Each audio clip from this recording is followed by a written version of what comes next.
bem-vindos. Eu sou o professor Gustavo Pioski, professor de Física. Estou aqui hoje para gravar para vocês mais uma vez uma videoaula. Hoje vamos falar sobre calorimetria, que é um assunto do ensino médio. Essas aulas estarão disponíveis para vocês na TV Assembleia, na TV SEDUC, a TV Governo do Estado do Maranhão e na Rádio Timbiras, todos eles no canal do YouTube.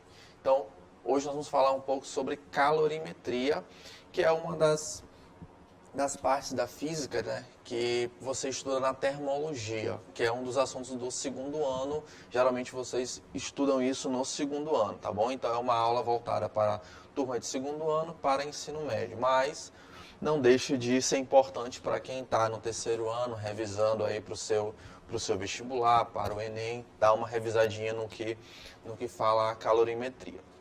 Bem, quando você começou a estudar a termologia ela é o estudo da temperatura, o estudo do calor, o estudo dessa energia radiante, dessa energia que está em constante movimento, que a gente diz que é energia em trânsito, que troca, né, fica ali trocando de corpo, né, passando do corpo de maior temperatura para um corpo de menor temperatura. Dentro da termologia, vocês estudam inicialmente a termometria, que é a parte que estuda a temperatura, os termômetros, né, as escalas termométricas, Celsius, Kelvin e Fahrenheit. E aí depois que vocês dão uma olhadinha nisso, vocês vão passar a estudar a calorimetria. O que é calorimetria? Calorimetria, basicamente, ela é o estudo das medidas de calor, o estudo do calor, como é que esse calor ele se propaga, quando esse calor ele passa de um corpo para outro, o que ele pode provocar em um corpo, né? Então, tudo isso tem que estar voltado aqui para o estudo da calorimetria.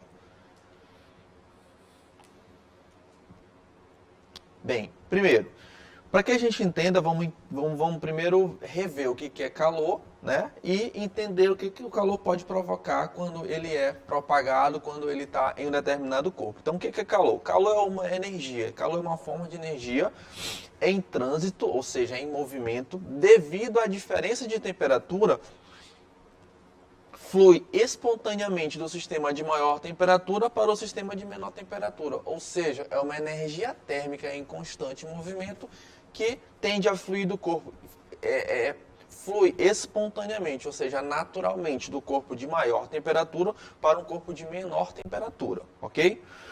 Então, isso é calor. Variação de energia em um corpo produz vários efeitos nele, como por exemplo, o que o calor pode produzir? O calor pode produzir variação de temperatura, então quando o corpo ele recebe ou ele cede calor, ele pode produzir variação de temperatura, né? Sofrer variação de temperatura. Esse corpo pode sofrer mudança de estado de agregação, estado sólido, estado líquido, estado gasoso.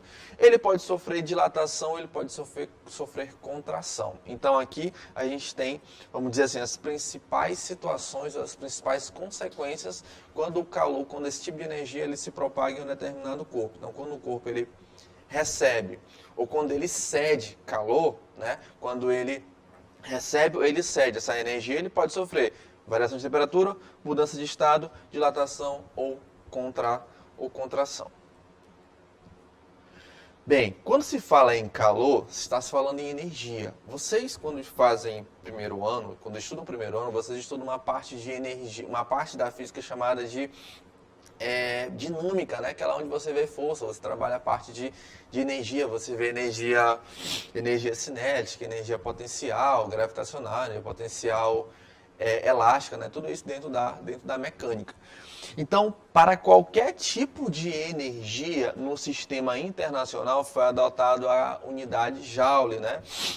Homenagem aí a um físico. Então, calor, como é um exemplo ou um tipo de energia, não é diferente. Ele também é dado na unidade Joule, ok? Bem, aí a gente precisa diferenciar o que é calor e o que é temperatura. Bem, calor e temperatura, às vezes a gente confunde um pouco as coisas. Então, o que acontece? O calor é uma energia que flui de um corpo de maior temperatura para um corpo de menor temperatura. Então é diferente, né, de temperatura. A temperatura é uma grandeza física que vai medir o grau de agitação das moléculas de um corpo. Então quando um determinado corpo ele começa a receber calor, ele está recebendo energia. As moléculas desse corpo elas tendem a ficar cada vez mais agitadas. E quem mede o grau de agitação entre elas? Quem é que nos dá essa ideia? É uma grandeza física chamada de temperatura. Temperatura, você já dá já tem uma base quando você estuda termometria, você entende o que são os termômetros, e você entende as três principais escalas termométricas existentes, né? Escala Celsius, escala Kelvin, escala Fahrenheit. Porém, aqui no nosso sistema internacional, a gente usa como padrão a escala Kelvin, que é a chamada de escala absoluta. No entanto, apesar de a gente usar bastante aqui, ó, o sistema internacional, que aqui é Joule, né, e aqui é Kelvin para energia, que é calor, e para temperatura, existe uma, como é que eu posso falar? Existe uma escala, existe uma tabela de unidades usuais, né? Ou seja, para calor, geralmente a gente troca o Joule pela caloria, né? Então, Joule eu geralmente uso como, troco ele por calorias, né? Que vocês devem ouvir muito aí em questões de dieta, de alimentação e tudo mais, é um tipo de energia. E Kelvin a gente usa muito temperatura Celsius aqui para resolver os nossos problemas de calorimetria. Bem, propagação de calor. Então, esse calor, ele flui espontaneamente de um corpo de maior temperatura para um corpo de menor temperatura, como eu já falei para vocês. Essa propagação, ela tem que ocorrer de algumas maneiras. Então, o que acontece? O calor se propaga sempre que há diferença de temperatura entre dois corpos, certo? Então, ocorre diferença de temperatura, vai ocorrer propagação de calor. Naturalmente, espontaneamente, do de maior temperatura para o de menor. Essa propagação ocorre sempre do corpo de maior para o de menor. Essa transferência ocorre por três processos, que é o que eu quero falar um pouco para vocês hoje aqui. Então, essa transferência de calor, ou a forma como o calor ele se propaga, isso ocorre de três maneiras. Quais são essas maneiras? Bem, o primeiro processo que eu tenho é o processo de convecção térmica. O que é isso? Bem, trata-se da transferência de energia térmica, que é o calor, pela matéria em movimento, devido à diferença de densidades dessa matéria. Ou seja, é uma forma de transferência de calor que acontece somente em fluidos. Quando falamos em fluidos, falamos em líquidos e gases, certo?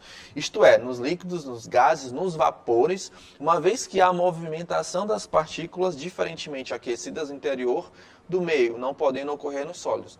É um tipo de propagação de calor onde ocorre em meios fluidos, né? Líquidos, gases, vapores, etc. Sua causa é a mudança de densidade dos fluidos com a temperatura. Então, a densidade dos fluidos, ela tende a mudar com a temperatura. E mudando a densidade deles, eu mudo a questão de deixar, por exemplo, a água ou o ar mais denso ou menos denso, ou mais pesado ou mais leve, ok?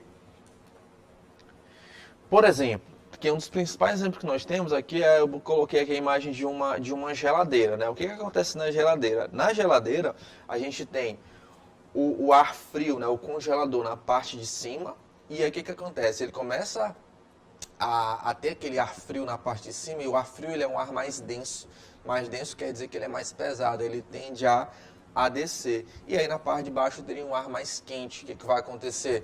Ele vai começar a descer o ar frio, o ar quente começa a subir, e eu começo a ter o que a gente começa a chamar de corrente de convecção. Certo? Então, o congelador, que é colocado no alto dos refrigeradores, para que o ar frio, que é mais denso, mais pesado, pelos mesmos desça e resfrie também a geladeira. E o ar quente, que é o menos denso e é o mais leve, sobe, originando no interior das geladeiras correntes de convecção. Esse também é o motivo pelo qual devemos, se possível, instalar os aparelhos de ar-condicionado na parte de cima dos cômodos.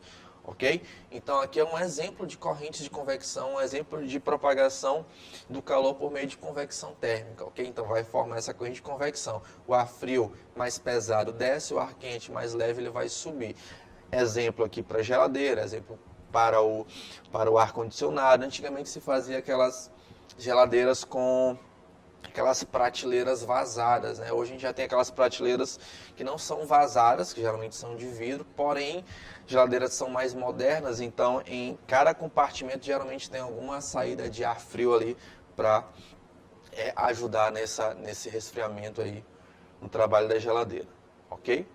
Exemplo 2. No exemplo 2 eu tenho as chamadas correntes de convecção no sentido de corrente marítima, corrente terrestre, e aí eu vou falar para vocês um pouco de a questão do calor específico. Então o que acontece aqui? Bem, A formação de brisas na praia. O que acontece? Durante o dia, o ar próximo à areia da praia se aquece mais rapidamente do que o ar próximo à superfície do mar, pois o calor específico da areia ele é menor do que o calor específico da água. O calor específico, eu vou falar para vocês mais à frente, mas ele mostra mais ou menos a relação, por exemplo, entre dois calores específicos para mostrar para vocês quem é que consegue absorver mais calor, quem é que consegue perder mais calor em menor unidade de tempo, por exemplo. Então, o que acontece? A areia, bem aqui, ó, ele fala que, ó, durante o dia, o ar próximo à areia da praia se aquece mais rapidamente do que o ar próximo à superfície do mar. Pois o calor específico da areia ele é menor. Se o calor específico da areia é menor do que o da água, no caso, a areia ela tende tanto a receber mais calor, esquentar mais, ou ceder mais calor, se resfriar mais rapidamente, ok? Então, por isso que, por exemplo, durante o dia, o ar mais próximo da areia, ele começa a ficar mais quente. Por quê? Porque essa areia, durante o dia, que a gente considera ali com a luz do sol, ela tende a ficar mais, receber mais incidência de calor, aquecer mais do que a água. Desta forma, o ar aquecido do continente sobe, certo? O ar aquecido do continente ali da areia sobe, né, gerando uma região de baixa pressão, e o ar mais frio do mar desloca-se para o continente, formando o que a gente chama de brisa marítima. Então, esse ar próximo da areia ele sobe, gera uma região de baixa pressão, e aí eu tenho brisa marítima, que é a brisa que vem do mar para o continente. O continente formando a brisa marítima. À noite acontece o processo inverso, o processo contrário. O ar sobre o oceano permanece aquecido. Então o ar sobre o oceano permanece aquecido, por quê? Porque durante a noite a areia vai perder mais calor, ela vai se resfriar mais, ela tem um calor específico menor. O que vai acontecer? O ar sobre o oceano permanece aquecido, ou seja, mais quente, né? Mais tempo do que o ar sobre o continente. E o processo se inverte, ocorre então a brisa terrestre. Então aí vai acontecer o processo contrário. Lá no mar o ar vai ser mais aquecido, vai subir, vai gerar uma região de baixa pressão, e aí a brisa vai ser do continente em direção ao mar, ok? Então, são duas aplicações do primeiro processo, que é de convecção térmica. A gente tem aqui o segundo processo, o processo de condução térmica. O que é isso? Bem, só lembrando, convecção só ocorre em meios fluidos, líquidos, gases, né?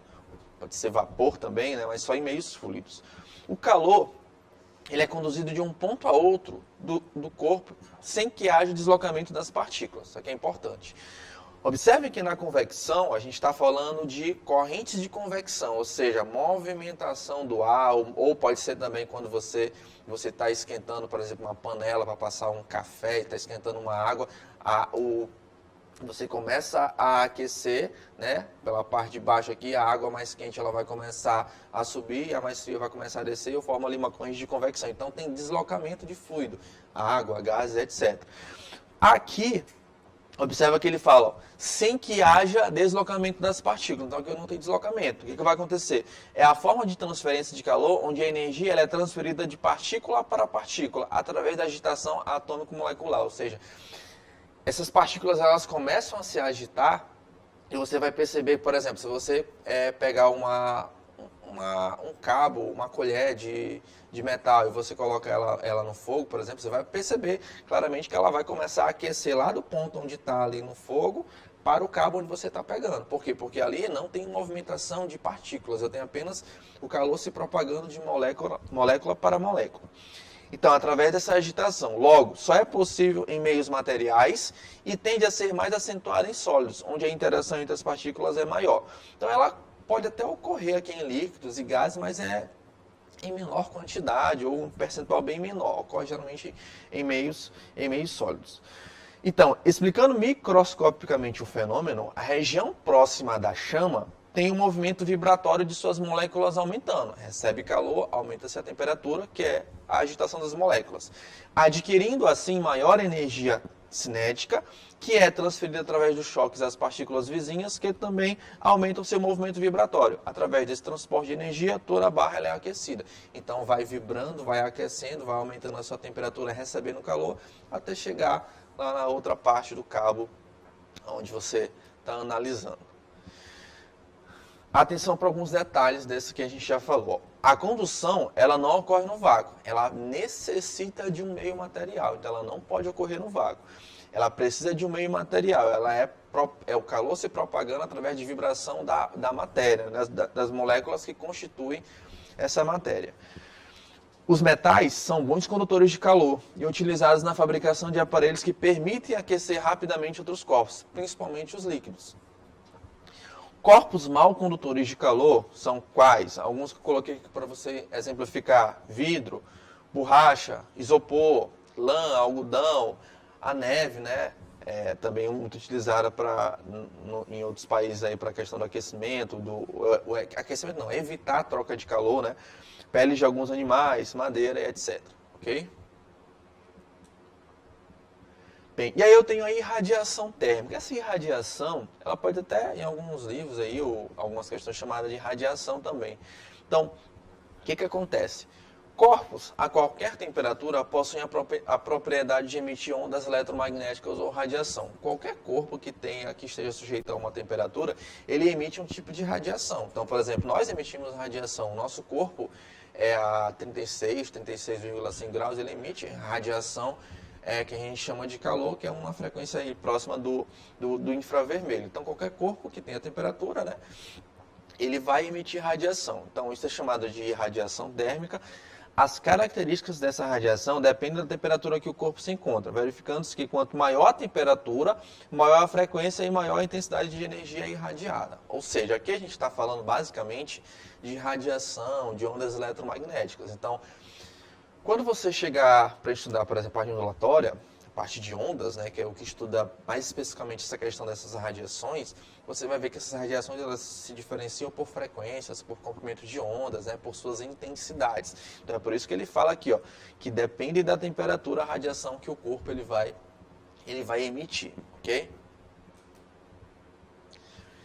Essa forma de transferência de calor difere das demais, pois as ondas eletromagnéticas conseguem se propagar no vácuo, não necessitando de um meio material, o que não acontece na condução e na convecção. Então, o que acontece?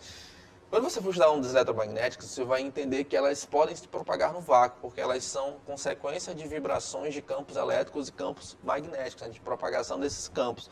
Então, o que vai acontecer? Ela não precisa de um meio material. Então, por exemplo, a gente viu lá na convecção térmica que ela ocorre em fluidos, ela é movimentação de matéria, de água, de líquido, de gases, etc. Lá na condução, a gente viu que não existe movimentação de matéria, porém, para existir esse tipo de propagação, eu preciso ter a matéria. Por quê? Porque a propagação ela ocorre de molécula para molécula, né, através da vibração entre elas. Esse aqui não. A irradiação, a propagação da energia por meio desse tipo, ele ocorre apenas pela, como é que eu posso dizer, a propagação dela não precisa de matéria. Ela pode ocorrer no vácuo, pode ocorrer também em outros meios aí. Logo, essa forma de transmissão de calor do Sol até nós, por exemplo, ou seja, essa é a forma de calor que a luz do Sol ela chega até nós, né, passando pela região do espaço e consegue chegar até a gente aqui, ao nosso planeta, ao nosso corpo. Aqui eu coloquei a imagem para você diferenciar os três tipos. Então, por exemplo, aqui eu tenho, por exemplo, uma fogueira, né? E aí eu coloquei três tipos, os três tipos para você diferenciar. Por exemplo, convecção é esse aqui, ele está com a mão em cima do fogo, o ar quente tende a subir, então ele está recebendo ali por uma corrente de convecção esse ar que vem daqui sentindo esse calor. Aqui ele coloca uma barra metálica, por exemplo, ele sente por condução. E aqui, apesar dele estar do lado aqui, mas ele consegue sentir porque o calor ele tende a ter essa energia irradiada aí para todos os lados, ok? Precisam aprender que é uma onda também chamada de onda tridimensional. Bem, aqui eu coloco como exemplo desses três processos, por exemplo, uma coisa que a gente usa diariamente, que é uma garrafa térmica, ou uma garrafa aí de café que a gente utiliza. Então, esse recipiente aqui, ó, ele é um recipiente que ele tende a ser termicamente isolado, ou na verdade, não conseguimos ter um sistema 100%, né, termicamente isolado, ou seja, aquele sistema que não troca calor com o meio externo. Então, quanto melhor, quanto mais qualidade ele tiver, menos calor ele vai trocar com o meio externo. Então, por mais tempo ele vai conseguir segurar a temperatura daquele líquido ali, ok? Então, o recipiente termicamente isolado é aquele que não permite a transmissão de calor entre o interior e o exterior. Então, ele não permite essa transmissão de calor, ou ele diminui, não é isso? Não é possível construir um recipiente perfeitamente isolado, ou seja, a gente minimiza, né? Tenta minimizar o máximo possível. No entanto, podem-se obter recipientes com os mais variados graus de isolação. Então, a gente tem aqui 3 situações. A gente tem a tampa, geralmente essa tampa aqui é uma tampa de plástico, que geralmente ele é um isolante térmico aí, então ele tende a evitar a propagação por condução, e tem a função também de reduzir por convecção térmica, que é para evitar que o ar quente do líquido que você colocou, ele comece a subir e fazer uma corrente de convecção ali, resfriando o teu líquido, o teu café, por exemplo. Vácuo aqui, ó. Aqui existem 2 paredes espelhadas aqui, ó, uma parede dupla espelhada. E aí eu tenho vácuo entre essas paredes. O vácuo, ele evita o quê? Ele evita tanto condução quanto convecção, né? Porque são os dois que precisam de matéria ali para ter a propagação. No vácuo, a única propagação que eu posso ter é a irradiação térmica. E aqui eu tenho as paredes espelhadas, que tem a função de reduzir a irradiação térmica, refletindo as ondas, estão espelhadas duplamente. Então, como eu não consigo evitar a irradiação por meio do vácuo, né, porque é uma das maneiras que essa onda eletromagnética, que é o calor, ela consegue se propagar, as paredes espelhadas servem para ficar tendo essa reflexão entre elas aí e tentar minimizar essa transferência de energia aí. Bem, primeiro exercício aqui para a gente ver se nós conseguimos entender o que nós estudamos aqui hoje. Então, diz assim, ó, um isolamento térmico eficiente é constante desafio a ser superado para que o homem possa viver em condições extremas de temperatura. Para isso, o entendimento completo dos mecanismos de troca de calor ele é imprescindível. Em cada uma das situações descritas a seguir, você deve reconhecer o processo de troca de calor envolvido. 1. Vamos lá. As prateleiras de uma geladeira doméstica são grades vazadas para facilitar o fluxo de energia térmica até o congelador por meio de quê? Lá na geladeira a gente falou lá no começo, né? Por meio das correntes de convecção, não é isso? Então aí você já vai analisando aí qual seria a alternativa correta. O único processo de troca de calor que pode ocorrer no vácuo é qual? Só tem um processo que pode ocorrer no vácuo, né? Então, prateleiras, geladeiras, o que ocorre na geladeira? Qual é o único processo que pode ocorrer no vácuo? 3. Em uma garrafa térmica é mantido vácuo entre as paredes duplas de vidro, para evitar que o calor saia ou entre por meio de quê? Eu falei lá, pode ser tanto condução quanto convecção, etc. Ou seja, prateleiras, como nós falamos, convecção térmica, né? O fluxo, a troca devido à diferença de densidade que tem entre ar frio e ar quente, a gente acaba tendo essa corrente aqui, ó. Então, nas antigas geladeiras, as prateleiras são grades vazadas para que o ar frio mais denso desça, enquanto o ar quente menos denso ele suba. Nas modernas, existe um dispositivo que ele injeta o ar frio em cada compartimento, mas não mais necessitando dessas grades vazadas. O outro, 2, falava sobre propagação no vácuo, né? Então, esse processo se dá através de propagação de ondas eletromagnéticas, não havendo movimento de massa, ocorrendo, portanto, também no vácuo. Então, é um processo que ocorre no vácuo, é o que perguntava lá. E o 3, que pergunta aqui, ó, em uma garrafa térmica é mantido o vácuo entre as paredes duplas de vidro para evitar que o calor entre ou saia. Convecção e condução, né? Então, eu coloco aqui condução porque na nossa alternativa aqui, a gente vai para convecção, irradiação e condução. Então, aqui eu não tenho irradiação, eu tenho radiação, que eu já expliquei que é a mesma ideia, né, de propagação, e fechando ali com condução, que é a última, resultando aqui na letra D. Outra, para a gente analisar também aqui, julgue as afirmações a seguir. A transferência de calor de um corpo para outro ocorre em virtude da diferença de temperatura entre eles. A transferência de calor de um corpo para outro ocorre em virtude da diferença de temperatura entre eles. Essa transferência de calor, né, ocorre de forma espontânea do corpo de maior temperatura para o corpo de menor temperatura. Então, verdadeiro. 2. A convecção térmica é um processo de propagação que ocorre apenas nos sólidos. Convecção térmica ocorre apenas nos sólidos. Nós falamos o quê? Que essa convecção, que essa transferência aí, ela pode ocorrer geralmente em quê? Ela ocorre em em fluidos, não foi isso? O processo de propagação de calor por irradiação não precisa de um meio material para ocorrer. Então, o processo de propagação por irradiação ele não precisa. Por quê? Porque ele pode ocorrer no vácuo, ok? Então, qual seria o item aí correto? O item correto seria apenas o 1 e o 3. Por quê? Porque o 2 fala da corrente de convecção ou da convecção térmica que está ocorrendo aonde? No sólido. E nós já falamos algumas vezes aqui que ela ocorre em fluidos de forma geral. E para finalizar essa aula para vocês, a gente vai falar rapidamente sobre quantidade de calor. Bem, quando a gente fala de calor, que é energia térmica em movimento, que é fluido, corpo de maior temperatura para o corpo de menor temperatura, a gente tem geralmente trabalhar com dois tipos de calor aqui inicialmente. Um calor que vai ser responsável por variação de temperatura do corpo. Então, o corpo recebe calor, ele tende a aumentar a temperatura, o corpo cede calor, ele tende a diminuir a sua temperatura. Então, o calor ou a quantidade de calor responsável por essa variação na temperatura, a gente costuma chamar de quantidade de calor sensível. Em outra aula, gravaremos para vocês a questão da quantidade de calor latente, que é a quantidade de calor necessária para você mudar de estado físico, do sólido para o líquido, do líquido para o gasoso, sofrer aqueles processos lá de fusão, solidificação e etc. Então, a gente vai focar no sensível. Então, o calor que provoca uma variação na temperatura de um corpo sem que ele mude de estado físico. Então, ele vai variar a temperatura dele, porém não vai mudar de estado físico. Verifica-se experimentalmente que a quantidade de calor que é recebida ou cedida por um corpo, ela é diretamente proporcional à sua massa e à sua variação de temperatura. Então, ela é proporcional à sua massa e à sua variação de temperatura. E eu tenho aqui, ó, quantidade de calor, massa, o Czinho é o calor específico que eu falei para vocês lá atrás, na questão das brisas lá da areia e da água, porque que a areia ela tende a receber e ceder mais calor mais rapidamente do que a água e etc. E aqui variação de temperatura.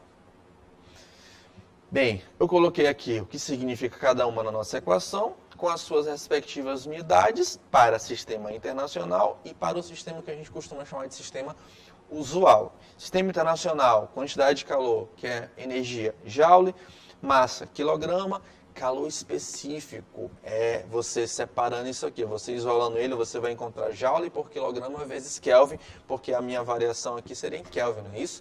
Só que na minha escala usual, que é a minha escala que eu geralmente utilizo para as questões, eu tenho calor em calorias, que a gente chama de cal, massa em gramas, calor específico, caloria por grama vezes grau Celsius, enquanto a minha variação de temperatura, geralmente eu utilizo ela em graus Celsius.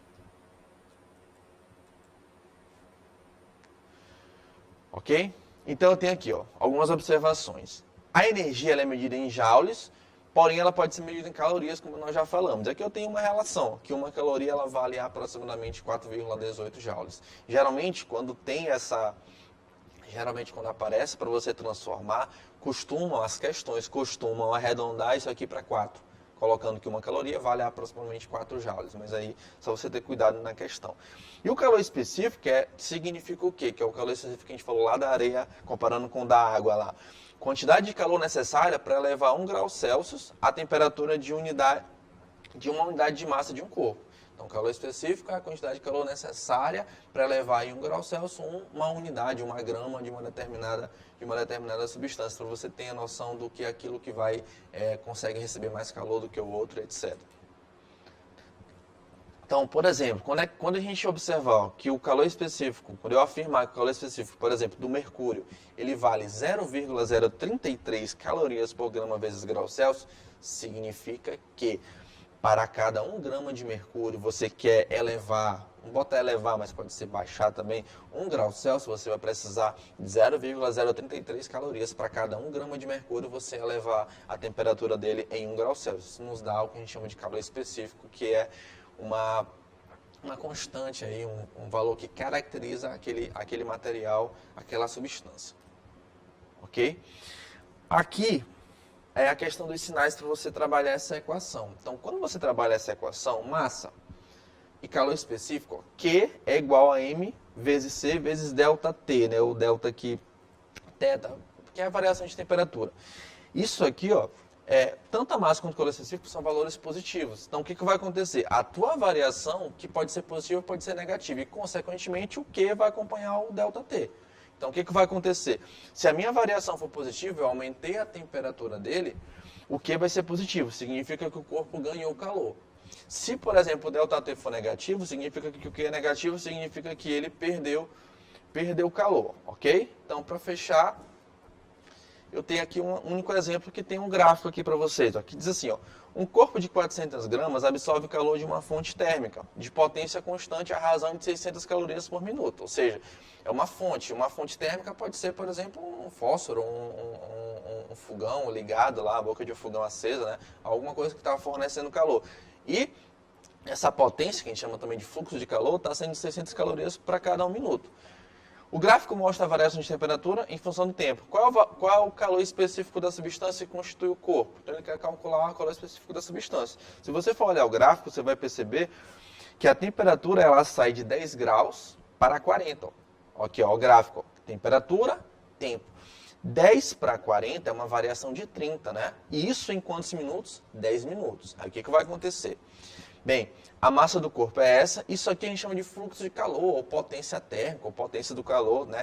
É a mesma ideia. Se são 600 calorias por minuto, tu consegue calcular a quantidade de calor que deu em 10 minutos. Ó. Então, fluxo, quantidade de calor por tempo, como se fosse uma potência aqui. Ó. Aqui o que vai acontecer? Quando você faz meio pelos extremos, você vai encontrar aqui 6.000 calorias que foram fornecidas para esse corpo. Para quê? Para que ele variasse em 30 graus Celsius a sua temperatura, conforme mostra o gráfico. Jogou na equação, que a gente chama de Q-macete, né? Equação do calor sensível. Quantidade de calor que ele recebeu, 6.000. Massa dele, 400 gramas. Calor específico eu vou achar. E a variação de temperatura dele, que foi uma variação de 30 graus. Então, fazendo aqui M vezes esse ΔT passando para lá, ó, você vai ter 6.000 dividido por 400 vezes 30 aí, que vai dar 6.000 para 12.000. Isso vai dar 0,5 calorias por grama vezes grau Celsius. Ou seja, essa substância precisa de 0,5 calorias para em cada 1 grama ela ter uma variação de 1 grau Celsius, ok? Então, era isso. Então, não esqueça, foque nos estudos, fique em casa e continue acompanhando as nossas aulas na TV Assembleia, na Rádio Timbiras, né, TV Seduc, TV do Governo do Estado do Maranhão, todos esses no canal do nosso YouTube. Fique com Deus e fique em casa.